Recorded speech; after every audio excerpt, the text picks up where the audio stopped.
жаңылбасам Уэльс университетинин окумуштуулары болуш керек. Адамдын өмүрү китеп окуу менен 2 жылга узарат.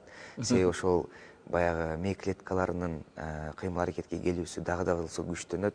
Китеп бул адамды стресстен алып чыгат. Китеп бул адамды бир башка дүйнөгө алып кетет. Китеп бул адамды акыл эсин эле өстүрүп койбостон башка бир сонун бир кереметтерди тартуулайт дейт.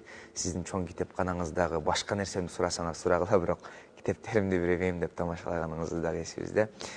Чындап сиз китеп дүйнөсүнүн падышасысыз деп мындай кээ бирлер тамашалап да коюшат. Ал китептердин арасында не бир сонун китептериңиз бар экенинен да кабарыбыз бар. Кудайым ошол китептердин ичиндеги, Курандын ичиндеги кереметтерди сиздин үй бүлөңүзгө, өзүңүзгө дагы насип кылсын. Анан ошо биздин берүүбүздүн соңку мүнөттөрүнө жакындап калдык. Куттуу, берекелүү, ошо 12 айдын султаны болгон пайгамбарыбыз өзү абдан сүйгөн ыйык Рамазан айында турабыз. Ушу Рамазан айындагы эң жакшы ибадаттарга дагы бир кыскача токтоло кетсеңиз. Рамазандан мурда китеп боюнча бир ооз сөз. Жакында Нарын казысы Мамбет Асан ажынын жаңы китеби чыкты. Эмне үчүн китеп окушубуз керек деген. Мен кечээ колума тийди. Китепканадан барып алып келдим нускадан.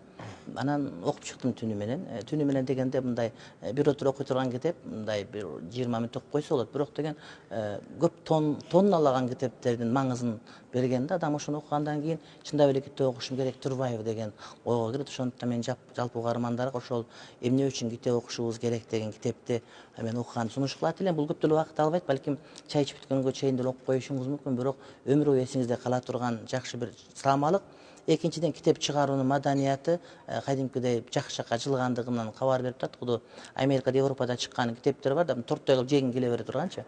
Дал ошондой жазылганда, мындай бир маалыматты берилген, азыркы адамдын рухуна шайкеш келген китеп экен деп мен айтат элем. Ошол китепти мен сунуш кылат элем. Ошону менен балким китеп окуй турган жанагы ааламдын эшиги ачылбай жүргөн болсо, балким ошону менен ачылып кетет деп мен айтат элем.